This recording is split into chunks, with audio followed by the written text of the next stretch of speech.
we're institutions like ours, private and public, are in a constant contest to hire the best talent in the country.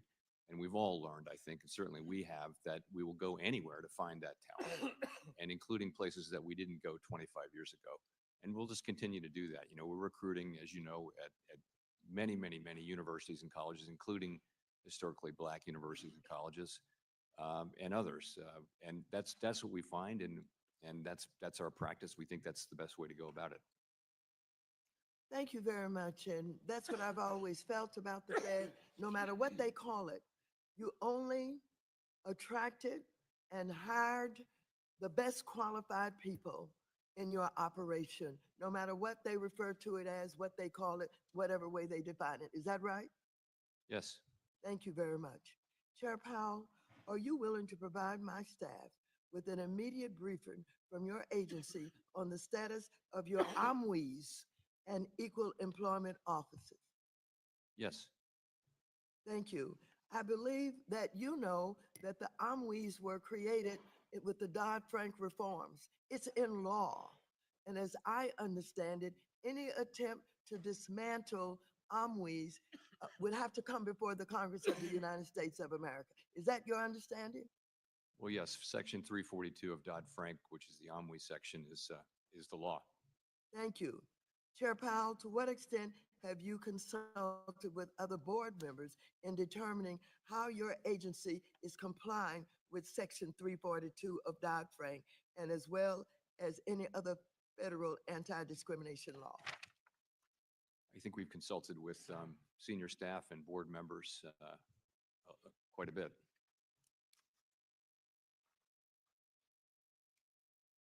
Chair Powell, days after his inauguration, President Trump issued an executive order on digital assets, which includes a prohibition on central bank digital currencies, or CBDCs. The executive order banned any, quote, form of digital money or monetary value denominated in the national unit of account that is a direct liability of central bank, end quote. I'm concerned that this extremely broad definition could go far beyond CBDCs. Well, thank you very much. My time is up, but I appreciate your presence here today, and I appreciate your willingness to stand up for your right to Gentlewoman's be the time chair. has expired. And But I now yield back. Thank you. but I do invite the chairman to respond to the gentlewoman's question on CBDCs in writing. And now we turn to the vice chair of the full committee, Bill Heisinger, the gentleman from Michigan. Thank you, Mr. Chairman, and Chair Powell. Good to see you again.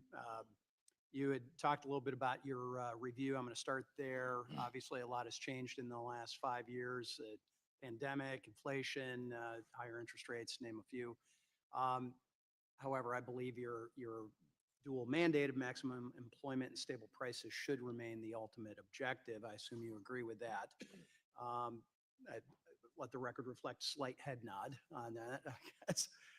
This committee is going to be very focused on monetary policy, and with my good friend from Oklahoma, Mr. Lucas, chairing a task force that I'm happy to be a part of. We're going to be addressing some of those issues. Chair Hill touched on some of the rules that have been discussed. I, for one, have always been particular to Taylor rule, but there's a number of rules. I know you go through those. At one point, I suggested that we could call it the Yellen rule with Chair Yellen. But there needed to be some sort of public declaration of what to benchmark against, and I still feel that that is of some importance. You outlined your timeline on this particular review, but I'm curious, do you believe that the last policy framework limited the Fed's response to raising inflation, something that you and I have talked about over the years? No, I'll tell you why we didn't raise rates. We thought the inflation was transitory. I can show you forecasts from the end of 2021 by us, by staff, by the blue chip. Everybody thought it was going to be transitory. That's why we didn't raise rates. And I also distinctly remember a hearing where you and Secretary Yellen at the time were sitting next to each other, and it looked like you visibly scooted away when I asked you both whether it was still transitory, and you had, for the first time ever, a separate answer. Her answer was yes, it still was transitory. You gave a very Fed speak answer of, we no longer believe the data shows that. So no, And we, to kind of go to Chair Hill's point, we think that might have been a little late on that. On back to the review, I'm curious, what sort of input are you looking for from the public and from Congress as you go into that review? So from the public, we'll do a series of Fed Listens events, which were very successful the last time. And it involves us sitting down and meeting with people, some of whom know a lot about what the Fed does, some of whom just tell you what's going on in their communities. It was really, it was a very successful part of our outreach last time. In terms of Congress, we'll keep you informed of our progress. We welcome anything you may offer. But it's a public, we're open to the public on this. It's a public review as distinct from what we were doing before. And so we're welcoming views from all over. And not to get ahead of the chairman, but I look forward to us having more conversations about that with the working group. I want to switch topics and focus a bit back to the bank supervision. Michael Barr has stepped down from his position as vice chair for supervision effective at the end of the month. And whether, frankly, President Trump fills that position is entirely up to him. But in the absence of a vice chair for supervision, you're still working, I think, on it. I think your quote to the chairman was, "There's no time for a holiday." Now, this vice chair of supervision is a Fed governor that has, frankly, extraordinary powers and responsibilities. And ultimately, my question to you is, does the Fed really need a separate vice chair to complete its work? Now, I got here after the 2010 election, 2011, shortly after Dodd-Frank was passed. I know this vice chair position was created by Dodd-Frank. I've just been dealing with the echo effects now for the last going on 15 years of Dodd-Frank. Do we really need to have a separate vice chair of supervision? So for many years, as you know, we did our business without a vice chair for supervision. What that means is everything goes through the full board. And it was effective? I think it was, and also there was less volatility. Explain that. Why was there less volatility? Well, because you've got a group of 7 people on the board, and there will be some as appointments change. There'll be some changes in the approach to regulation, but putting it all in a single person, admittedly just to recommend to the board, can lead to sort of some volatility in these things, which is really larger swings in policy. Larger swings in the kind of things, and that's not great for the institutions that we want to regulate. We want to have a good set of regulation that doesn't swing back and forth very much. The question of whether it's a good thing to have in the law is really one for you. But I will tell you, we will once Vice Chair Barr completes his term in a few weeks, we will continue on until there's a new Vice Chair for supervision, and we can very much get our work done. Or if there is one. So with that, Mr. Chairman, my time has expired. I thank the Vice Chairman. Mr. Heisger yields back. Recognize the gentleman from California, Mr. Sherman, for 5 minutes of questions. Chairman Powell, you are the only bipartisan person or thing left in Washington. You were appointed by Obama. Trump gave you a promotion. Biden reappointed you. And you are the only Biden appointee not to hear the words, "You're fired," from our president. So I hope we listen to what you have to say, because you're the only person or that I can identify in Washington that has support on both sides of the aisle. Mr. Huizenga mentions the importance of your dual mandate. Project 2025 calls for abolishing the dual mandate and eliminating a mandate that you focus on employment. If we were to give you just one mandate dealing with price stability and take away the mandate on employment, over the next 10 years, would our GDP be higher or lower? It wouldn't be possible for me to say. Does the fact that you focus on employment as one of your dual mandates lead to lower unemployment, higher employment in our country? It may do so. We do balance those things. Thank To some extent, that may be right. Chair Hill spoke about how important it is that you maintain your independence. I noticed that in light of the hiring freeze, the Fed has removed all its job postings. I'm hoping that your personnel policy will be as independent as everything else at the Fed. But I'm more concerned with the president's statement at 7:58 this morning, where he said interest rates should be lowered. He said it. Will that influence what the Fed actually does?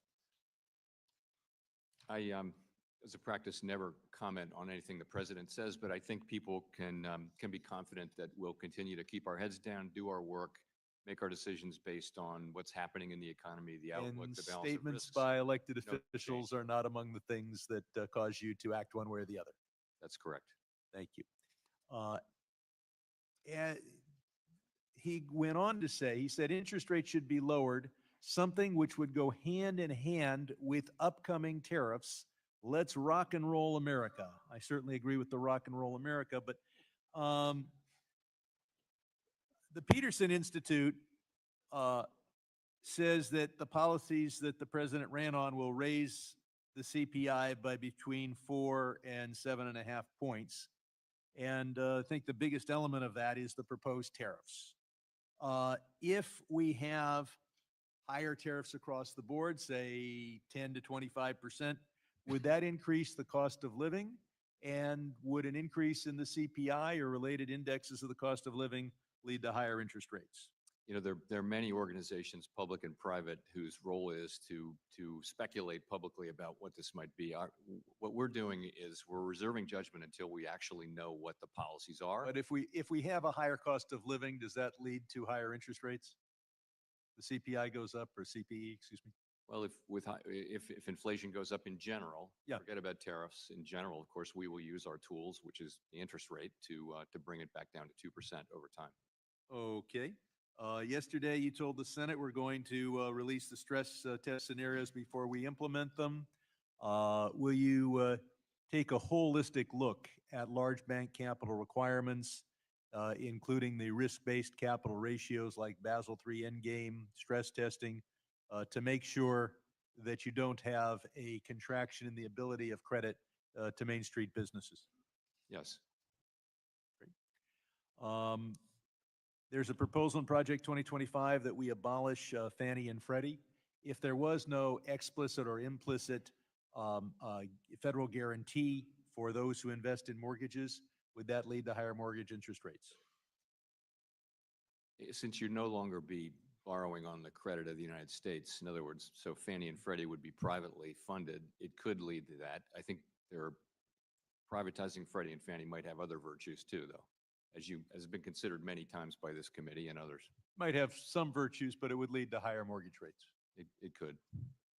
The CFPB has been put on ice, but all the regulations remain in force. So if you're a bank that wants to comply with those regulations, there's nobody that can give you any clarification. So you don't know. And if you're a bank that doesn't want to comply, the next presidential election may put into practice a CFPB that enforces all the regulations that the Trump administration has tried to eliminate. Does that cause confusion for banks?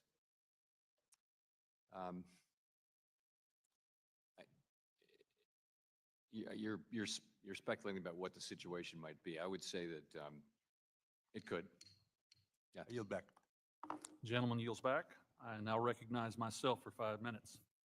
Chair Powell, let's talk about the balance sheet. As we've discussed several times before, the consistent and massive growth of the federal debt creates long-run challenges for both the United States and saddles future generations with an onerous burden. But it also creates a challenging environment for the markets as the Treasury market expands in kind. As the Fed engages in quantitative tightening, allowing the Treasuries to roll off, the Fed is careful to ensure that there are ample reserves for the balance sheet. Could you briefly discuss the conditions that determine the ideal level of reserves? Sure. So let me say that we intend to slow, and we have slowed, but then stop the process of shrinking our balance sheet at a time when we think that reserves are somewhat above the level that we judge to be consistent with our ample reserves framework. So what that means is we want reserves to be ample, meaning we don't want them to suddenly appear to be shortages of reserves. So we're going to think of where those shortages might appear, and we're going to put a buffer on top of that, because nothing good happens when there's not enough liquidity. So that's our overall framework. And right now, we feel like all the evidence suggests that reserves are still abundant, which is more than ample. As you know, in early 2021, the Fed stated that it would invite comments on the supplemental leverage ratio. That has not happened yet. I've made the point that the growth of the U.S. Treasury market paired with a decreased willingness of banks to act as intermediaries is a major issue on the horizon. When former Treasury Secretary Yellen was before this committee last year, I asked her about the resiliency of the Treasury market, specifically about the wisdom of permanently modifying the SLR. She said it's something that the banking regulator should consider. Does the Fed plan to finally look at the SLR? Yes, I believe we will. I have, for a long time, like others, been somewhat concerned about the levels of liquidity in the Treasury market. The amount of Treasuries has grown much faster than the intermediation capacity has grown. And one obvious thing to do is to reduce the effective supplemental leverage ratio, the bindingness of it. So that's something I do expect we will return to and work on with our new colleagues at the other agencies and get done. Because I think my colleagues are aware that over the course of recent times, literally we have 8 times as much debt to process, but only half as many major market makers. The Federal Reserve is not immune to politics. You, like every Fed governor, go through a lengthy confirmation process in the Senate. And of course, you're required to answer to Congress in hearings like this. I can trace a major political turning point at the Fed to the passage of Dodd-Frank, which greatly expanded the Fed's regulation and supervision authority. Chairman Powell, do you worry that the independence of the Federal Reserve's monetary policy function is in any way hindered by its role as a bank regulator? Can you do both? Well, we can and we do, and we'll continue to do that. Clearly, the regulatory and supervisory side is more contentious in political circles. But we will continue to carry it out as best we can and to do so in a non-political way as best we can. And clearly that'll be a major discussion topic in the task force. In my remaining time, could you discuss the Fed's 5-year review of monetary policy? What are the categories of issues you think that will be helpful to receive feedback on? So a good part of it will be looking at the changes we made in 2020, which were made in an environment where we had been stuck at the effective lower bound at 0 for 7 years. And the highest we got our rate really was sustainably was 1.5%. And that was the highest of any advanced economy central bank. So the concern was that at the slightest downturn, we'd be back at the 0 lower bound and we'd be stuck. So we were looking for ways to make up for that. So then the question is, we got this inflation out of the pandemic and the events related to it. Are we in a different place now? And I think the chances are pretty good that maybe the effective lower bound is still a concern, but it's not the base case anymore. So we need to look at that and decide what are the implications of that for our framework. Thank you, Chairman, and I look forward to several more discussions on these topics. And with that, I yield back the balance of my time, and I recognize the gentleman from New York, Mr. Meeks, for 5 minutes. Thank you, Mr. Chairman. Chair Powell, thank you for being here today. And you've indicated in past hearings that geopolitical tensions pose important risks to global economic activity. In fact, around this time last year when you appeared before the committee, you and I discussed how conflicts around the world, specifically the war in Ukraine, had impacted the cost of things like groceries in the United States of America. At that time, you indicated that the war had caused commodity prices to move sharply back home. Does that sound correct to you, familiar to you? Yes, it does. So just to reiterate, in this interconnected world that we live in, would it be safe to say that economic instability in other countries has the potential to impact economic factors here in the United States? Sometimes, yes. And so, given that fact, would it seem like a smart move for the United States government to remove one of our most effective strategic tools that, by mandate, assist U.S. commercial interests by supporting developing countries' economic growth and building building countries' capacity to participate in the world trade. Would you agree with that? It's not for me to be the judge or to say on that. Well, we do know that a number of, like USAID, they buy a lot of their agricultural products, et cetera, from American farmers. And in fact, it helps the U.S. economy when you look at the volume of agricultural products that are being bought so that we can continue to be a part of the rest of the world. Would that be correct? As far as I know, yes. So, today we find ourselves facing a situation where the president and his Dodge buddy Elon Musk seem hell-bent on dismantling USAID, no matter the consequences, even if they are dire. To me, the assault on this congressionally authorized body represents an attack on the rule of law and should outrage every member of this body. Every member, Democrats and Republicans alike. And I know that your interest is squarely within your dual mandate and not foreign policy. I sit on both committees. I'm here, but I'm also the ranking member on the Foreign Policy Committee. And so I can't sit here today and pretend that what we're doing won't impact employment and economic stability right here in the United States of America. Weakening USAID will fuel global crises, endanger American security, embolden other nations like China and Russia, and leave us here in the Trump administration solely responsible for the fallout. So I have to take this opportunity to urge my colleagues on the other side of the aisle to also stand up for USAID. Anytime we travel, we go visit what they do. We go visit the good that they do. We go visit what their and how their economies improve so that they can be part of the global economy. So, if not because people just care about the rest of the world, then because we care about our country and recognize that instability elsewhere threatens our stability right here. It is extremely important in an interconnected world because the economy is interconnected around the world. We cannot isolate ourselves from the rest of the world.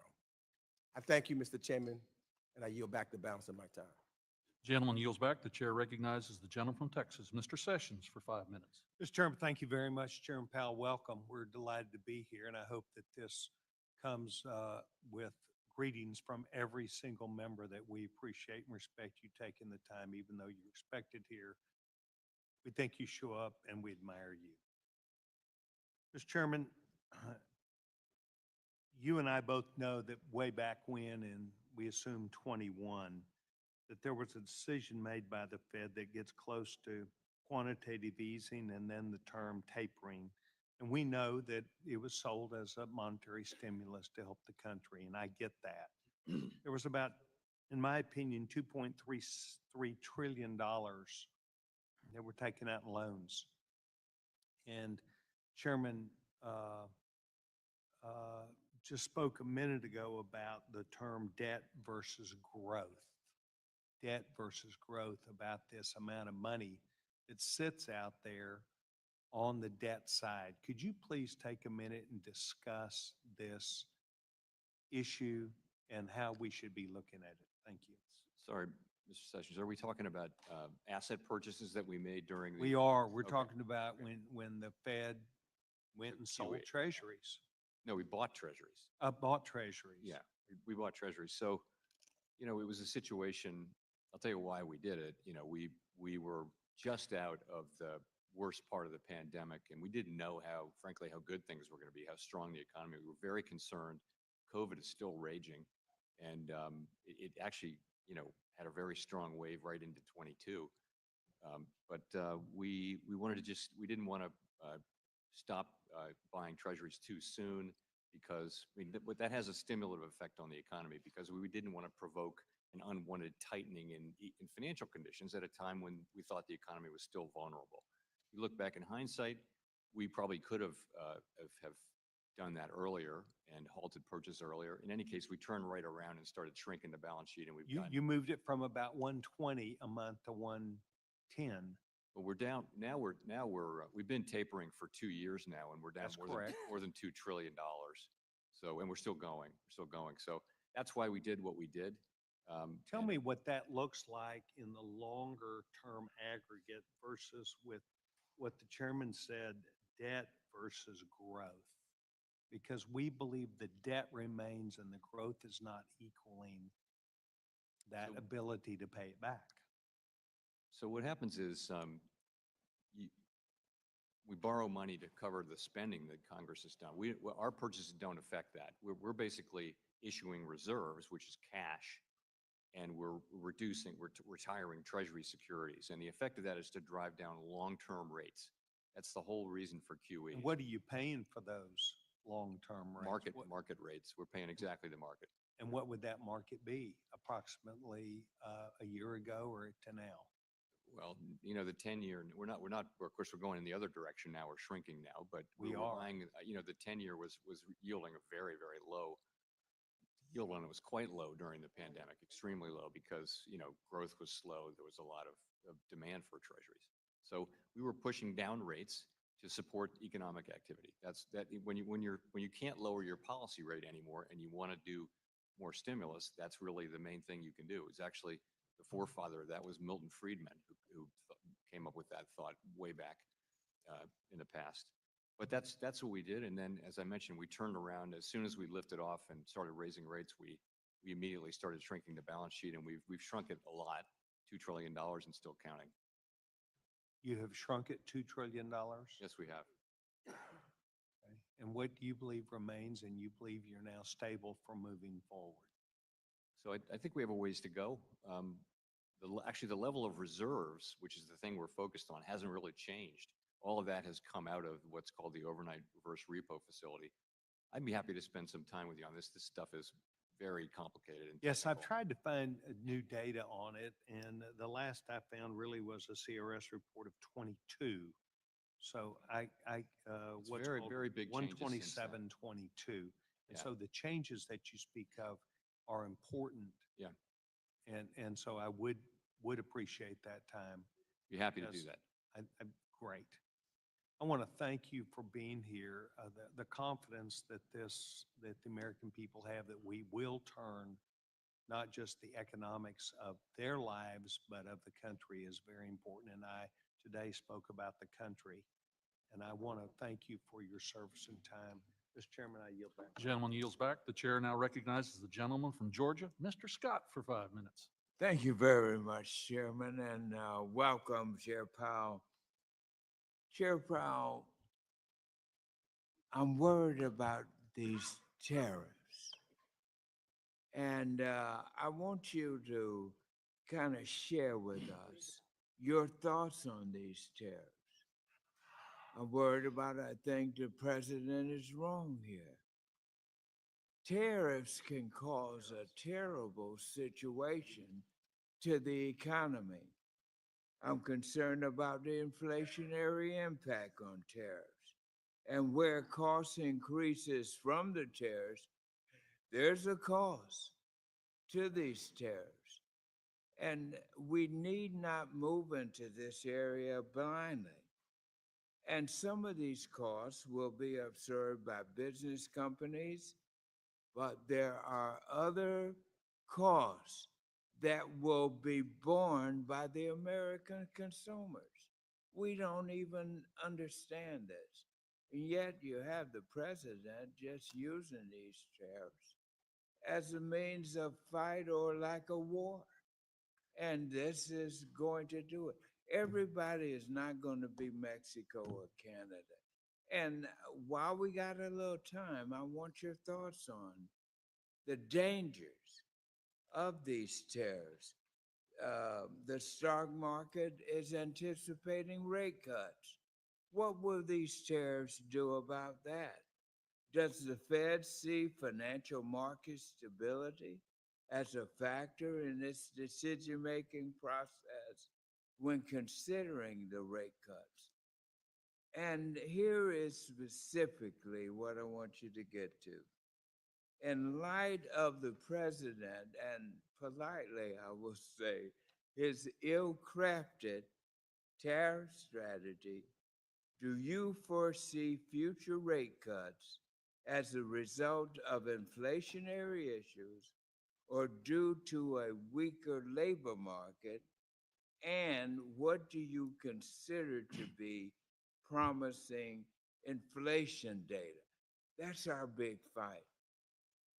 And these tariffs are going to just add to inflation like a rocket ship.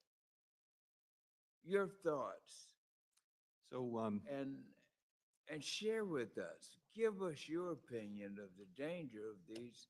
There's a cost here. Tell us what you think about this. the president has certain authorities over tariffs. Congress has authorities over tariffs. The Commerce Department is involved in some ways, but the Fed has no role in setting tariffs. And we don't comment on decisions made by those who do have that authority. We try to stick to our own knitting. In this particular case, it's possible that the economy would evolve in ways that, because of tariffs or partly because of tariffs, that we would need to do something with our policy rate, but we can't know what that is until we actually know what policies are enacted. And remember, it's not just tariffs. There are significant changes to immigration policy, fiscal policy, and also regulatory policy. You put all four of those, and all four of those were things that the president was elected to do. We will then try to make an intelligent judgment about the overall effect on the economy of those, and conduct our policy accordingly. But it's not our role in any way to comment on the wisdom of the policies that are enacted by Congress or by the administration. Will he have an effect on whether or not you will resume your plan to cut the interest rates this year or continue to hold? So we'll make our decisions as we go about what to do with interest rates based on the data that we see, the outlook, the evolving outlook, and the balance of risks. And we'll be considering all of those things. We won't be focusing on any particular policy, and I can't tell you what we'll be doing, because it will really depend. It's fairly uncertain environment right now.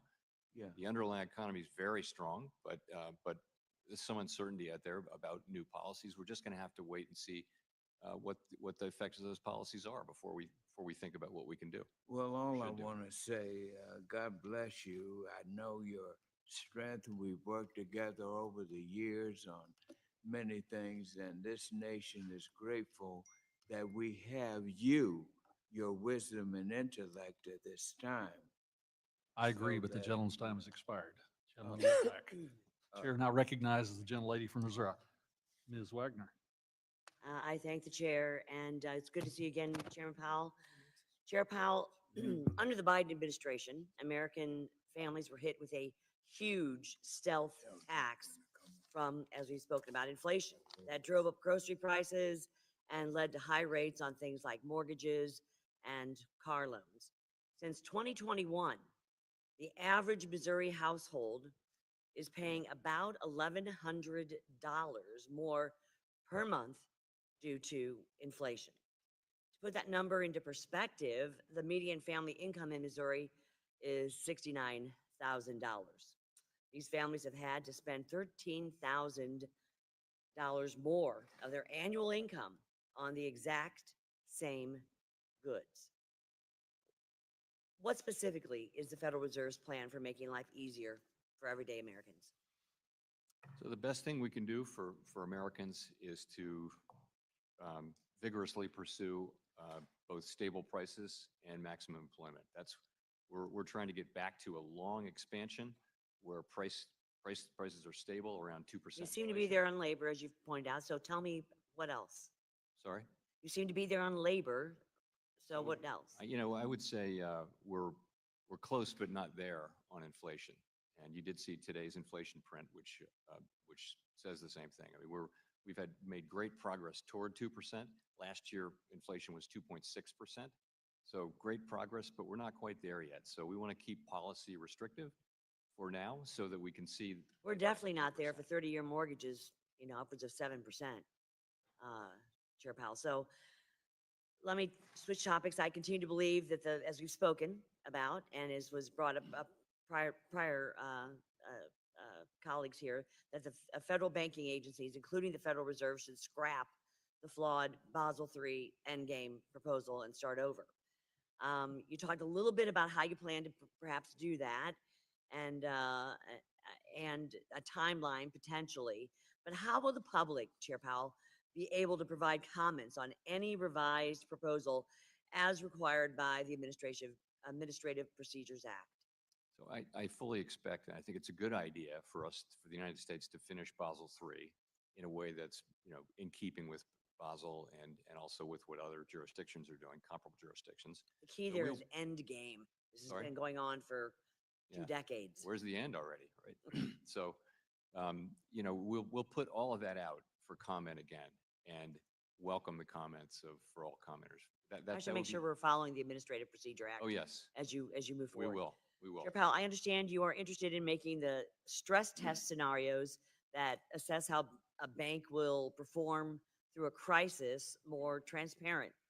As things stand now, while the Fed may make some information public, it doesn't show its math, which makes it difficult to assess the robustness and analytical rigor of the stress test.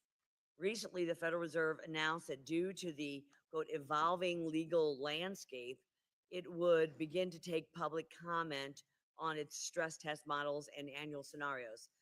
Can you describe the changes in the legal landscape that have caused the Federal Reserve to suddenly seek public comment on its stress test regime, and why it did not seek public comment from the beginning? So we're an agency that's strongly committed to following the law as written by Congress and as interpreted by the Supreme Court. In the past few years, we've seen a string of administrative law cases from the Supreme Court, which are dealing with different issues, but there's a common theme, and that is significantly less deference to the views of agencies Correct. As compared to those of courts. Also, just a raised expectations for compliance with the Administrative Procedures Act.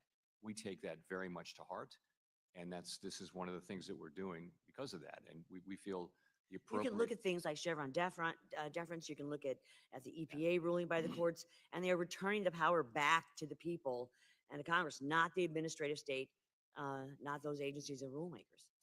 So because of those things, we are putting, as you went through it, we're putting the models and everything else out for comment and taking similar steps. Well, I'm glad to see that. I understand the Fed intends to complete a comprehensive review of its monetary policy strategy, tools, and communications practices. You mentioned that. What is the timeline? We expect to complete our work and announce the results by the end of the summer. End of the summer. Thank you. I yield back. Gentlelady yields back. The chair recognizes the gentleman from Massachusetts, Mr. Lynch, for 5 minutes. Thank you, Mr. Chairman. Welcome, Chair Powell. Good to see you.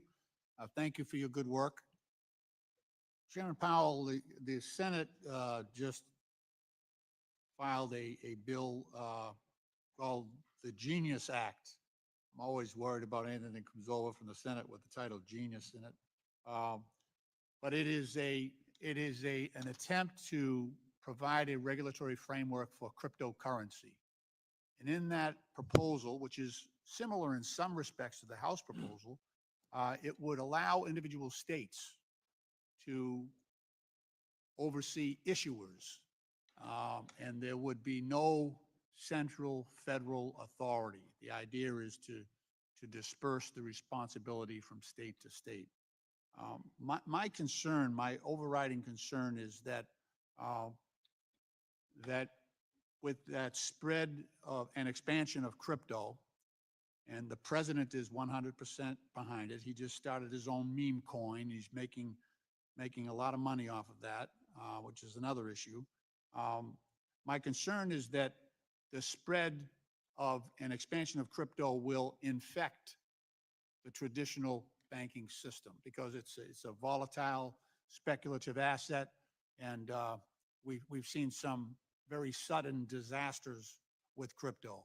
I'm just wondering, are there any backstops that we can use, any firewalls that we can put in place that might insulate the traditional banking system, because they have access to the discount window and they're FDIC insured.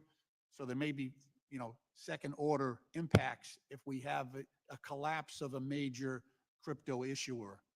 Are there any extra things that we can do to protect the traditional banking system? Yes. So first, I would say there are really two things that are happening. One is banks are serving crypto customers, and we don't want to get in the way of banks serving perfectly legal customers as long as they understand the risks and that sort of thing. We don't want to single out any particular. Are you speaking to custody? Well, custody is more, the second thing is Right. undertaking activities Okay. on their own, right? And in that case, I do think it's appropriate to as usual, as bank supervisors, make sure that we understand and banks understand the risks that are involved in the activity that they're taking inside an insured depository. On the other hand, you don't want to go too far. I think there were a bunch of disasters, as we all remember, and we don't want to, and we were reacting to some extent to those. You don't want to go so far as to overplay your hand on that. So I think we need to be mindful that many of these activities can very well be done inside of banks, and custody may well be one of them. In fact, in Fed-regulated banks, there are lots of crypto activities happening now. They've just happened under a framework where we made sure that the bank understood and we understood exactly what they're doing. Right. We also have the example of, Silicon Valley Bank and Signature Bank, First Republic Bank. One of the triggering events there. I mean, obviously the risk management was very poor in that respect, and they got on the wrong side of interest rates. But there were also some failures of issuers who had huge deposits at Silicon Valley, I believe, or Signature, or maybe both of them. And the suddenness of their collapse caused a run for the exits. And luckily, with the scramble, we were able to sort of save that situation so it didn't create a greater contagion. But are there steps that we can take that might strengthen our ability to respond to that type of collapse as well? Yes. So in the wake of Silicon Valley Bank, we did work with many medium and sized banks that had any of the characteristics that we saw. And you mentioned, a long position in long-term securities that was underwater, along with a very unstable deposit base made up mostly of uninsured deposits. And in the case of Silicon Valley Bank, it was a lot of similar private equity and venture capital and hedge fund companies where they all just pulled their money out at the same time. So it was a bank run, and bank runs are very destructive whenever they happen. So we looked for that pattern. We worked with companies who had any aspect of that pattern, and we were successful, I think, in not having that crisis spread very broadly, and that was a good thing. Looking forward, though, we need to not forget that lesson and make sure that funding bases are stable and that we're focused on the basics of banking, which is credit risk, interest rate risk, liquidity risk. Gentleman's time's expired. Thank you. I yield back. Gentleman yields back. Chair recognizes the gentleman from Kentucky, Mr. Barr, for 5 minutes. Chairman Powell, let me ask you a quick monetary policy question and then turn to bank regulation and treasury market structure. I know hindsight is 20/20, but it's important to learn from mistakes, as you know, and you've conceded that the Fed miscalculated on inflation and mischaracterized inflation as transitory in 2021, 2022 time period. Given that inflation remains stuck above the Fed's 2% target, will you commit to scrapping the flexible average inflation targeting framework? And if not, why wouldn't you commit to returning just to a simple 2% target? So we're just we're just beginning the review. It'll be done, as I mentioned, by the end of the summer, and that's the exact question we'll be asking. I can't commit to a particular outcome. I need to respect the process and the views of the other 18% participants on the FOMC. Yeah, I appreciate that, and I just hope that in that process, that you and your colleagues recognize that that framework allowed rising inflation to persist and allowed the Fed to mislabel it as transitory. Let me turn to bank regulation. In October of last year, I led a bipartisan CODEL to Basel, Switzerland, met with the Basel Committee on Bank Supervision, and there the committee actually conceded to us, agreed with me that the Michael Barr proposal of July 2023 actually gold-plated bank capital requirements, and instead of actually promoting international harmonization, actually made American banks less competitive. They conceded that to us. So I applaud the Fed for not moving forward on that July 2023 proposal that would have made it harder for large banks to, among other things, facilitate the smooth functioning of the U.S. Treasury market, including holding treasuries on the balance sheet. Couple questions. One is, should the goal of our bank capital rules, should it be regulatory harmonization internationally, or should it be American economic competitiveness? I mean, clearly, the goal is to have a strong banking system that supports American economic activity and growth. That's the ultimate goal. What you get from Basel is a global floor so that the other banks can't run on less capital and sort of have a short-term advantage. That was the whole point of Basel, was to get everybody to the same kind of level so that it wouldn't be the race to the bottom. And I see that utility, but I think the goal of our regulatory system should be America first, and it should be about American economic growth and competitiveness. But let's talk about the Treasury market issues. Obviously, we're issuing a ton of debt right now. In fact, according to BlackRock, we're issuing $573 billion of Treasury bonds every week. To put that in perspective, the entire national debt of Australia is $573 billion. So we're issuing Australia every week in this country, if you want to think of it that way. Would reducing excessive capital and liquidity requirements on U.S. banks for intermediating U.S. Treasury market take the heat off of U.S. capital markets and increase Treasury market liquidity and stability? I strongly think it would help. Well, I think that's especially an important comment in terms of your regulatory approach, because, as you know, maturing bonds were being financed at an average of near zero during COVID, and now they're about double the cost of the average of about 3.5%. So now is not the time to make it more difficult for banks to hold treasuries. Let me just drill down with a little bit more detail on this Treasury market structure issue. Do you agree that the supplementary leverage ratio and the enhanced supplemental leverage ratio, the ESLR, are problematic as they create a disincentive for banks, especially large banks, broker-dealer affiliates, to serve as intermediators in the primary, secondary, and repo markets for U.S. Treasury securities? I do. And so you would commit to reviewing the SLR framework to create greater capacity for our banks to provide liquidity in the Treasury market? I think it's time to move on the ESLR. And, we proposed doing so several years ago. We just didn't follow through on it. So I do think it's time. Well, thank you for that. And finally, yesterday, during your appearance in front of the Senate Banking Committee, Senator Warren asked you about the future of consumer protection laws if the CFPB is abolished. Isn't it true, Chairman Powell, that prior to Dodd-Frank, consumer protection laws were implemented by financial institutions' primary prudential regulators? Yes. And so if there were a decision by the Congress and DOGE or whatever to repeal the CFPB, we could return the consumer protection law enforcement function to other financial regulators. You could, yes.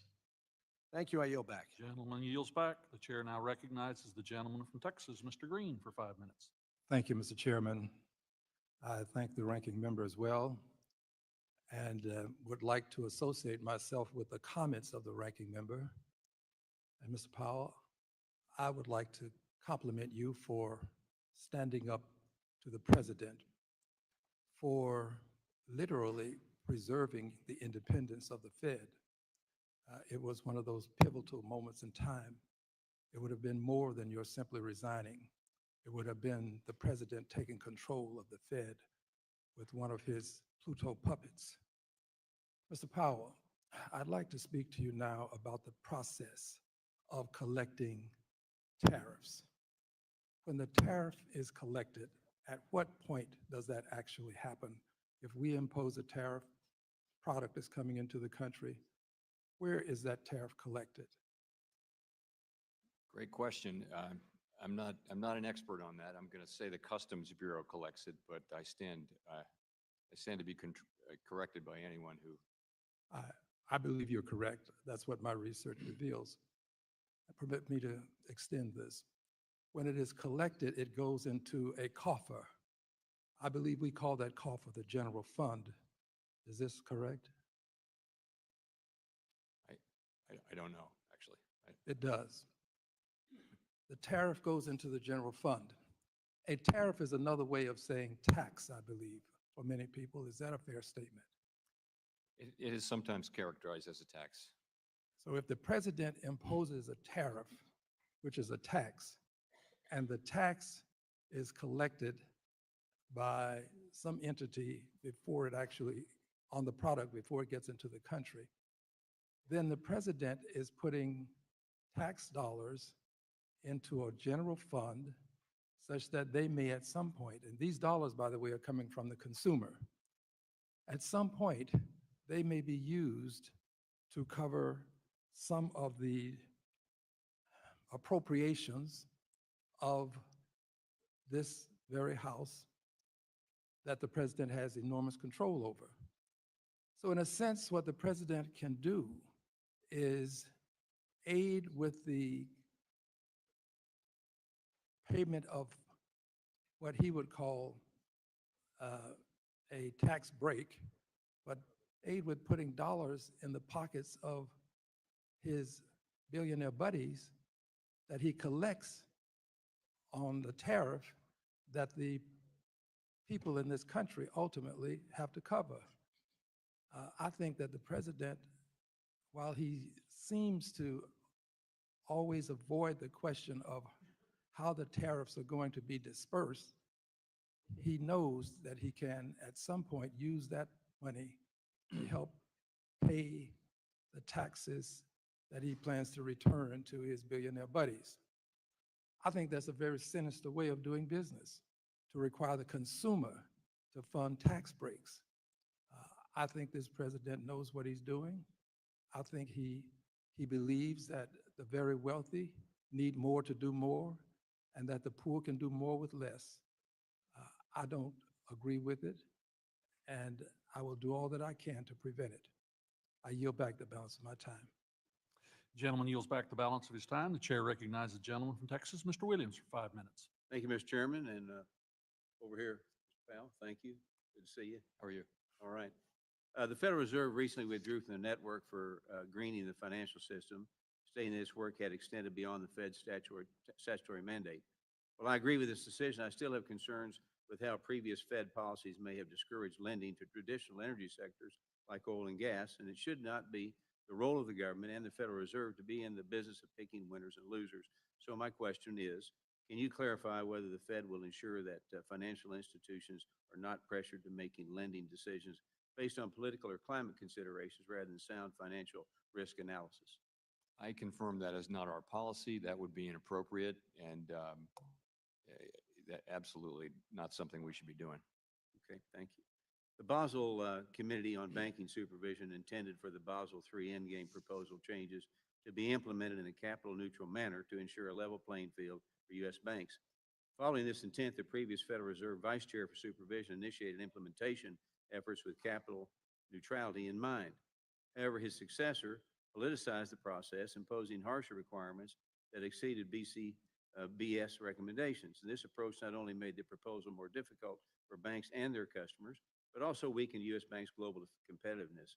Ultimately, he took his eye off the ball and went in the wrong direction. So, Mr. Chairman, will the Federal Reserve commit to conducting a more thorough economic impact analysis before finalizing any capital requirements to ensure that they do not hinder economic growth?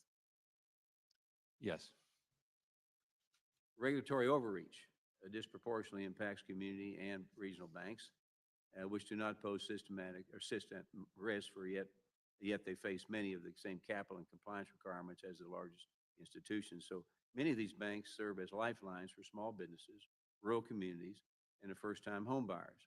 And it's key for the Federal Reserve to protect these institutions and ensure that they are not subject to one-size-fits-all regulations. So, Mr. Chairman, what steps is the Federal Reserve taking to ensure that new regulations do not force consolidation in the banking industry, therefore make it a little harder for smaller institutions to compete?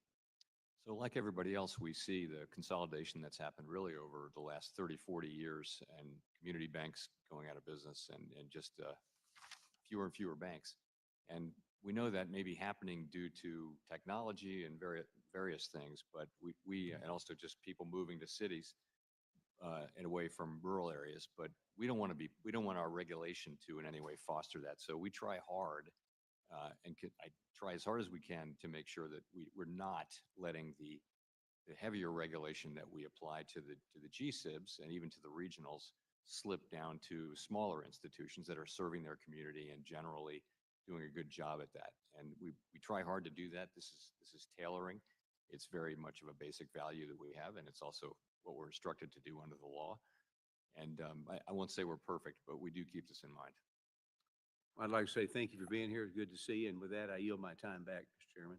Gentleman yields back the balance of his time. The chair turns to the gentleman from Missouri, Mr. Cleaver, for 5 minutes. Thank you, Mr. Chairman. Thanks to our very capable and courageous ranking member. Mr. Chairman, thank you for being here today. As you know, my words, the CFPB has been disemboweled over the last 10 days or so, which probably people, there may not be much concern here on the Hill in certain quarters, but there are two things that I want to ask you about. Rules over at CFPB must be from time to time updated. Right now, there is no system for updating any of the rules. And one of the other issues is that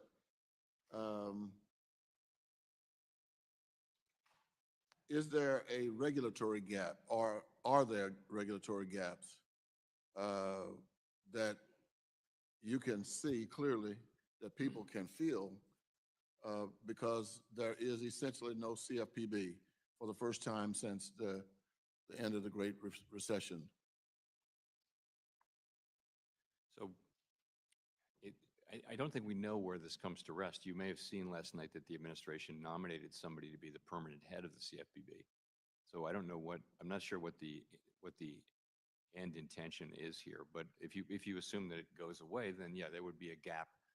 But there wouldn't be any federal agency that can examine banks above 10 billion, whether they're state member banks or state non-member banks or national banks. That would be the case. But I'm not sure we know what the end game really is here. In terms of regulatory gaps that are created when the agency was essentially shut down. Now, I'm assuming that there's been somebody appointed to complete the murder of the CFPB, and so if I'm correct, that means that there are some there have to be, or either they've been tricking us all these years that they were not doing any regulations. But that's my political position. I was very proud in my community to get the Hispanic Chamber and the Black Chambers to come together. We got a building, they're functioning, big celebration all across my congressional district in Missouri. And then about 2 weeks ago, I started getting these phone calls, as I think many of us on both sides of the aisle have received. About 64% of small businesses have invoices unpaid for more than 60 days. And the Fed now, the Fed's real-time payment system allows individuals and small businesses to send and receive money instantly, which is a step in the right direction, Mr. Chairman. So what is the status of the Fed Now adoption for financial institutions? So it's coming along, as was the case with ACH back in the day. It takes quite a while. There's investment that has to take place on the part of banks, and so we're working with a lot of small and medium-sized banks to get them comfortable with the requirements of FedNow, so that this can build up over time. It's something that we expected to be slow in terms of uptake, and it has been a bit slow. Well, is technology adoption a barrier for smaller community banks and mission-based lenders? Yes, it is, and so we work with there are non-bank service providers that do reach out and do a good job with smaller institutions, and we encourage that.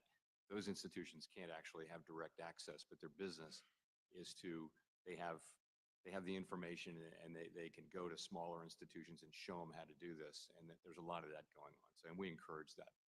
Thank you. Let me just say, I've been here on this committee for 20 years, and I've seen chairmen, Republicans and Democrats, and whether they are Republican or Democrat, they need to be independent. Thank you, Mr. Chairman. Gentleman's time has expired. Gentleman yields back. The chair recognizes the gentleman from Ohio, Mr. Davidson, for 5 minutes. Thank you. Thanks for joining us today, Chairman Powell. First, I want to reflect on our hearing on February 24th here in this same room, frankly, via Zoom for a lot of people because it was in the height of COVID. And during my 5 minutes, you felt confident that inflation being at 1.4% would stay under control, and it wouldn't be an issue despite the very large increase in the supply of money. We talked about M2. In a subsequent meeting, frankly, in my office, we discussed Milton Friedman's quantity theory of money in depth, and you believed that it was no longer relevant, that inflation would not hit consumers. We debated asset prices during the hearing, and you claimed that the Federal Reserve's massive purchases of treasuries did not distort the market. Lastly, during the Biden administration, you were actively calling for more fiscal stimulus at times. And at some point along the way, more dollars chasing fewer goods seems to have actually resulted in higher prices. All of these things, inflated money supply, inflated asset prices, inflated consumer prices, happened on your watch. In light of the actual outcomes, have your views changed? Well, I think we've learned a lot, but maybe not the lessons you think. But I do think we've learned a lot from the situation. We and essentially all of mainstream macroeconomics thought that this would be transitory, and and what that meant was it would go away fairly quickly as the supply side healed and as demand came down. And it didn't. It actually did go away, and substantially for those reasons. But it took 2 years. And to that point, you felt like in the fall that it was going away and things were going to be under control, and you had achieved your soft landing. But the market pretty quickly spoke. I mean, frankly, rates went up over 100 basis points where you guys were going down. And now in today's reports, we see that inflation's actually trending up quite a bit from where it was in the fall. So again, would you, in light of the facts, would you reassess what you're doing with the central planning? You're right that long-term rates went up, but they did not go up because of expectations of higher inflation. There's no evidence of that. It's actually different things. It's not about inflation. Well, You look at markets. Markets are pricing in break-evens. I'll show you the so chart. the markets don't believe there's increased risk with massive fiscal spending in the market, and they're not demanding a higher premium because there's more risk? More risk, yes, but not more risk of it's not mainly about. And when you higher see asset inflation. price inflation and rate inflation, doesn't that result in consumer price inflation? It's not a question of that. You're saying that the rate increases at the long end are caused by expectations of higher inflation. They certainly That is influence the largely not inflation. true. And if they don't influence the inflation, why do you guys try to steer inflation by controlling the rates? I mean, the reality is you've got pressure, including from the president, to lower rates. Are you going to be able to get lower inflation with lower interest rates? I think our policy's in a good place. I think inflation has come down from high levels to 2.6% last year. My colleagues and I are holding where we are, awaiting further evidence of inflation. A lot of the data that you guys are looking at lag, just like when you said it was 1.4% and everything's fine. I think a lot of people said it's not fine. You got to go out and talk to regular people, and constituents in Southwest Ohio, just like all over the country, aren't saying they're fine. And they might go that the rate of increase has slowed down a bit, but they know that the prices aren't going down. They're still getting hit pretty hard. And meanwhile, you guys still continue some of these policies, like you're paying banks still not to put their capital at risk in the market. Interest on excess reserves going back prior to the 08-09 financial crisis, you didn't even pay banks for reserves. Now you're paying them for an unlimited amount of reserves that they want to hold on it. To what extent is that distorting the market by pulling capital out of the market? None, not at all. You're right, though. People are unhappy about the price level, and that's what we need is several years of real wages moving up higher than inflation. Okay, so if they're having no impact at all, why is the Fed paying the interest? What is the rationale for the policy? Is it monetary policy or is it regulatory policy? It's how we- Because as Chairman Barr pointed out, you guys are effectively gold plating the standards, and U.S. is actually holding way more reserves than we're required to. And part of that is IOER. So what's your question? If it's not distorting the market, and what's the purpose for doing it? What if it has no impact on the market? Why are you doing it? It's the way we control. It's the way we exercise interest rate control in the market. I didn't say it doesn't. Because it has an affect the market. impact. And so I Gentlemen, will have time questions has for the expired. record, and I yield back. Gentleman yields back. The chair recognizes the gentlelady from Ohio, Ms. Beatty, for 5 minutes. Good morning, Chairman Powell, and thank you for being here. I want to thank you for your leadership at the Fed over the last 7 years, which I've had the pleasure of being here that entire time. Under both Republican and Democratic presidents through an unprecedented pandemic and certainly an uncertain economy. Your apolitical guidance is a testimony to the historic independence of the Federal Reserve, which is absolutely essential for you to carry out your mandate, keep prices stable, and achieve maximum unemployment. Over the last few years, inflation, as we all have witnessed, has come down from a high of 9.1% in 2022 to about 2.8%. During your tenure under President Biden, we saw the unemployment rate drop to a staggering 3.4% in 2023.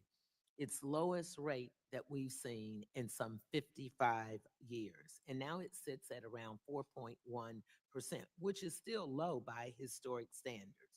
Although the economy has a way to go, and American families, as we've heard throughout today, are still struggling to pay for expensive groceries and gas, and the list goes on. It is truly remarkable what the Fed has managed to achieve over the last few years. Chairman Powell, while I have sat on this committee, you and I have frequently discussed the importance of representation at the Federal Reserve and the benefits of recruiting the best and the brightest that this country has to offer by broadening the talent pool. The Fed has been a great partner to this committee on this issue, which, as everyone knows, has been very personal to me. However, the White House recently attacked on these very basic concepts are incredibly concerning to me, as many of my Democratic colleagues. So I'm just going to ask you a few questions and you may answer them for the sake of time, yes or no. Will the Fed continue to follow existing law as passed by Congress that requires all financial institutions, reform, recovery, and enforcement agencies to maintain offices dedicated to recruiting from a broad talent base and fostering an inclusive workplace? Yes or no? Yes. I am pleased to hear, as my ranking member mentioned AMWI and also talked about implementing it under Dodd-Frank Section 342. But I also am pleased to see that the Fed recruits from Ohio schools, and I'm from that great state of Ohio. Institutions like the Ohio State University or Western Reserve University, Denison University, University, and Oberlin. Do you agree that hiring the best and the brightest, whether it's an economist, whether it's an analyst, a lawyer, a researcher, or IT professionals, that this country has to offer means that you don't have to recruit just from Ivy League schools, but you can find these individuals, whether it's an HBCU or it's also a state school? Have you found success in recruiting from those universities? Yes, we have. Thank you. Do you agree that these recruitment programs at their core do in fact prioritize merit and skill and simply expand the pool of candidates being considered? Yes. Do you agree that the Federal Reserve has directly and concretely benefited from initiatives to attract, hire, and retain a highly skilled and diverse workforce? I do. As I mentioned at the top, the United States economy has come a long way since the pandemic and peak inflation, but hardworking families still are struggling. Last night, I was in a store night before last, eggs here in Washington, D.C., $14.99. So I am concerned about how recent policies from the executive branch would impact the Fed's dual mandate. We're seeing reports of course, from the Department of Government Efficiency's attempt to conduct massive layoffs. Do these policies, whether you agree with them or not, affect the labor market, unemployment in the United States economy? And how does the Fed plan to achieve maximum employment during these circumstances? We have 170 million people in the labor force. So these are, it would affect the numbers technically, but it's not clear that it would be material. Okay. Thank you. And my time is up. I yield back. And thank you again for being here. The gentlewoman yields back. The gentleman from Georgia, Mr. Loudermilk, recognized for 5 minutes. Thank you, Mr. Chairman, and Chairman Powell, thank you for being here. Before I ask my questions, I want to spend just a moment on data privacy. I find it very ironic that my colleagues on the other side of the aisle and the ranking member in her remarks take a sudden interest in data privacy, and especially information regarding individuals' transactions, when in the IRA bill, they worked very hard to force banks to report the financial transactions of individuals at $600. However, data privacy is something that I have been very serious about since I've been here. I've been fighting the Securities Exchange Commission with their unconstitutional acquisition of PII from individual investors. We're attempting to reform and modernize the Bank Secrecy Act to limit the amount of information taken from individuals. And, they often turned a blind eye to the abuses by the CFPB. But it's encouraging to know that they're finally interested in some level of data privacy. I bring that up because there's something about data and data security I want to ask you about. The U.S. Department of Justice announced that it was prosecuting a senior Federal Reserve official for economic espionage. And this just came out in the past few days. This economist, who apparently had access to sensitive monetary policy documents, allegedly provided non-public information to representatives of the Chinese Communist Party. And I know you're limited in what you can share about this case in a public setting, but to say that I'm concerned would be, as others, be an understatement. In what you can share with us, if you will, please answer a few of these questions. Do you know what kinds of sensitive, non-public information would this individual have access to in his role at the Federal Reserve? Him personally, no, I don't. I mean, honestly, I really don't know the facts of the case, and I couldn't comment. But Okay. Just assuming certain types of information from the role he's in, is there any idea if information was provided to the CCP, what advantages would that give them? without knowing what it is, I can tell you what staffers generally get, which is kind of the economic analysis that we do in advance of an FOMC meeting. And, you know, in modern central banking, we try to be as transparent as possible. So I don't want to sound like I'm dismissing this case, which we take very, very seriously, just as you do. But we really, the truth is, what we have that is secret is knowledge of what we're going to do in the future. And in modern central banking, the whole idea is to be transparent about what you're going to do. So nonetheless, we take this case very seriously. So to your question. Yeah, and I appreciate it. And this is not adversarial at all. I'm really just trying to get to what possibly the Chinese could have done and if they've done anything with it. Of course, if you're unaware of the type of information to access to, you couldn't answer that question. But does the Federal Reserve have an insider threat program designed to combat this kind of espionage? So we have very, very strict information handling requirements. We do background checks on every Federal Reserve employee when we start those before they start working there.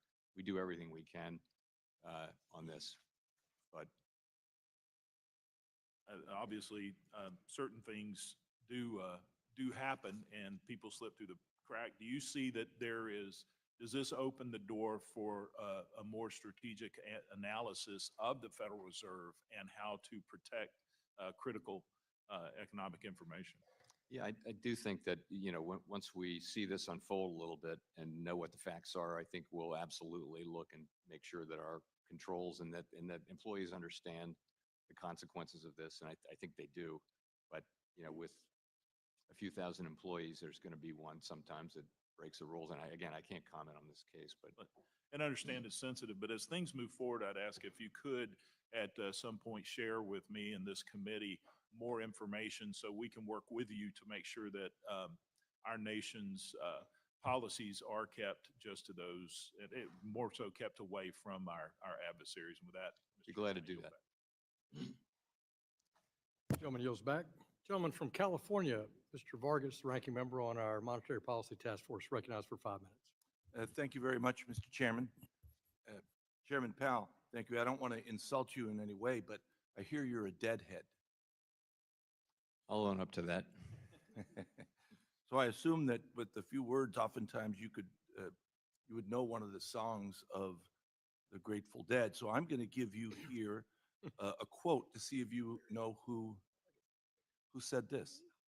The risk of a dispute over the position could be a distraction, to our mission.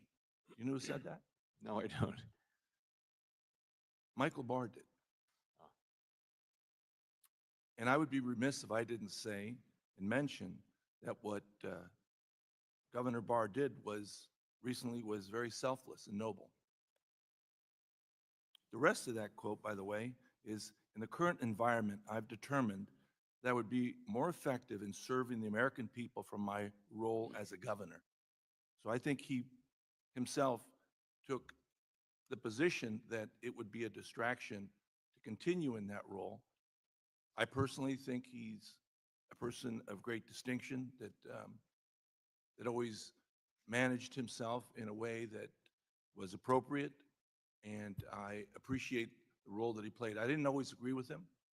He was always agreeable and certainly was able to communicate with him our disagreement. And again, I just want to thank him because I think what he just did is what a lot of people can't do, and that is make a decision that for the betterment of the situation that we're in for our country, he would purposely do something that wasn't necessarily beneficial to him personally. But anyway, I'd be remiss if I didn't thank him. But since I am asking tough questions, I do want to ask you another tough question. See if you know this one. Do you know what the Ponte del Sospiri is? I do not. Okay.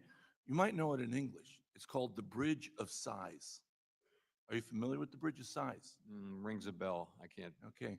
In Venice, the Doge, who was the leader of Venice, had a palace. And across the palace, he had his prison. And oftentimes, a prisoner would be taken into the palace and interrogated in a very rough way, and then be tortured. And then after he confessed to something he normally didn't do, he would have to walk over the bridge and then into the dungeon and oftentimes die there. However, before he completed the task of crossing the bridge, there are two windows there, and he would stop at the windows and he'd look out over the magnificent city of Venice. And it's the last time, oftentimes, that person would get to see Venice. And so he'd sigh. And that's why it's called the Bridge of Sighs, the Ponte del Sospiri. The reason I bring that up is I think a lot of Americans feel that way right now, that they're crossing this bridge and maybe it's the last time they've seen the beautiful America that we've had. And they're worried. They're worried about the usurpation of powers. They're worried about the balance of powers. Now, I was very proud of you when you stood up and said, I can't be fired. The president can't fire me. I'm staying. Can anyone up here fire you? Anyone up Yeah. there? No single person can. No single person can, right? I hope you continue with that independence, because I think at this moment is very important. Someone mentioned it earlier, and I think it is very, very important. So, with that out of the way, I did want to talk about the dual mandate, especially the employment issue.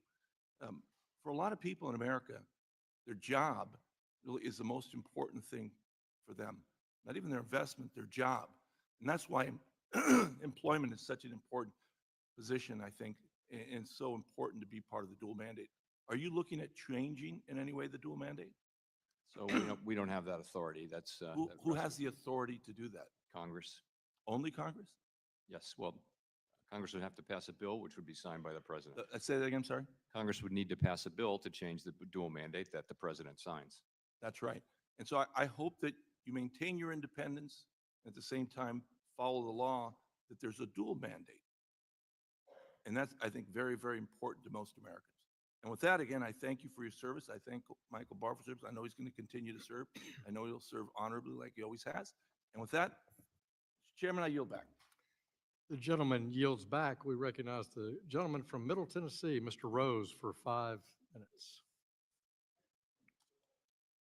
Thank you, Chairman Hill and Ranking Member Waters, for holding the hearing today. And thank you, Chair Powell. Always good to see you here with us. Chair Powell, you may recall the last time we spoke, I brought up the issue of credit risk transfers, CRTs, and urged you to allocate more resources to ensure that that framework applicants were receiving decisions from the Federal Reserve. I've recently heard back from stakeholders that they are receiving decisions from the Federal Reserve regarding CRT applications. I hope that the Federal Reserve team continues to be focused on cutting down the backlog so that financial institutions can take risk off their balance sheets. Thank you for that. However, I still have concerns that we are not fully optimizing the use of CRTs. In the case of mortgage risk, CRTs have successfully shifted risk from taxpayers to private capital, including capital markets and global reinsurers. While government-sponsored entities have clear regulatory treatment under the Federal Housing Finance Agency, financial institutions lack similar clarity, particularly under Basel III. I understand that the Federal Reserve has begun to provide guidance, but more is needed to ensure that financial institutions can effectively manage risk, stay competitive globally, and serve their customers. Chair Powell, do you believe that there should be greater alignment in CRT treatment between banks and GSEs? That's a great question. I will take your feedback back. Honestly, I don't know the answer to that. And I just wonder what steps is or could the Federal Reserve take to clarify and harmonize capital rules to promote financial stability and competitiveness in this space? Again, I'll take back your feedback, and that is our objective: is to be timely and thoughtful in that work. Thank you. I appreciate that. In April 2024, Synapse Financial Technologies, a fintech company that provided banking as a service solutions, filed for Chapter 11 bankruptcy. This event significantly impacted its partnerships with various fintech firms and banks, including Evolve Bank and Trust. To this day, I have constituents in Tennessee's 6th District who are not able to access thousands of dollars of their funds, and there has been no communication regarding the timeline for resolution. Chair Powell, since the Federal Reserve Board is a supervisor of the Evolve Bank and Trust, could you provide any updates on what you are doing to ensure that my constituents receive their funds and the expected timeline for them to receive their funds? So as their supervisor, as you point out, we've been pressing that bank to get money back to their customers, and we're actively engaged with the bank as they take steps to do so and return that money. We're deeply concerned about the complaints that we've heard and aware of concerns raised during the bankruptcy proceedings. And to the extent there are violations of law, we'll follow up on that. Thank you again. And are there any specific steps that my constituents could take to expedite the process or ensure that they receive their rightful balances? I'll have to come back to you on that. There may be, I don't have anything for you though on that today. Thank you. And Chair Powell, is there anything else that the Federal Reserve Board is considering to prevent situations such as this on a going forward basis? Well, I think when we see things, it's a lot of pattern recognition. So we'll be looking to avoid things like this happening in the future. All right, thank you. I think there has been a lack of appreciation for the work that President Trump has done to restore the American workforce. It is his example of calling federal employees back to the office that we are now seeing corporate America follow as well. Chair Powell, as the federal government and companies move to end work from home policies and bring employees back to the office, how do you anticipate this shift will impact key economic indicators such as productivity, urban commercial real estate markets, and consumer spending patterns? That's a really good question. I'm not sure the answer. I've always felt that I am personally more productive in the office, and that's where I work, except on weekends when I work at home. But in terms of productivity, I think there are different views. I know a lot of CEOs feel strongly that people are more productive in the office, and we'll just have to see. I also think, though, that on the other side, work from home did allow very high levels of labor force participation among, for example, women. We had all-time record high participation by women. So I think there are benefits from work from home. I hope we continue to realize those. Gentleman's Thank time's you. expired. The gentleman yield back. from Illinois, the ranking member on our Financial Institutions Subcommittee, Mr. Bill Foster, 5 minutes. Hi. Thank you, and thank you for everything you do. I'd just like to get some sort of level setting on what you've been facing in recent. It's my understanding that your Inspector General in the Federal Reserve has not yet been fired. Is that correct? That is correct. Okay. And you've not also had the high-level resignations of senior personnel as they've had in Treasury? Nothing like that? So No, nothing like that. no, as of yet, no. And so no examples of, junior personnel being given administrative access to your systems, your technical systems? Are you talking now about the payment systems that No, we payment systems or other technical systems? No. Email systems? No. Anything like that? None of that. Okay, all right. So far you've not suffered through what Treasury has. Have you had any inquiries from other central bankers or commercial bankers from around the world about, what can we, uncertainty about whether the Federal Reserve will be able to continue doing its job if you suffer the same sort of intrusion that Treasury did? I haven't, no. So you haven't, they haven't called you up and said, well, what the heck is going on? Do we have to defend ourselves against, unknown software being installed on the system? So I haven't had any such calls. okay, all right. Let's see.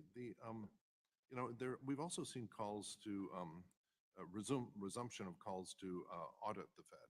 All right, which is, as you can remember from that gentleman up on the wall there, this was a big theme of, and first off, the Fed does get audited, correct? We are audited in the sense that everyone understands that word to mean, which is we have a, you know, a Big Four accounting firm who looks at our books and gives us an opinion, does an audit, and publishes that opinion. That's all public. Right, and it's my recollection, there've never been any big problems uncovered in No, this. we actually have quite a simple business model, although we have a large balance sheet. We're, you know, we're like a big community bank only with no credit risk and very simple. So in the ordinary sense, talk of auditing the Fed Fully makes audited. no sense. It makes no sense.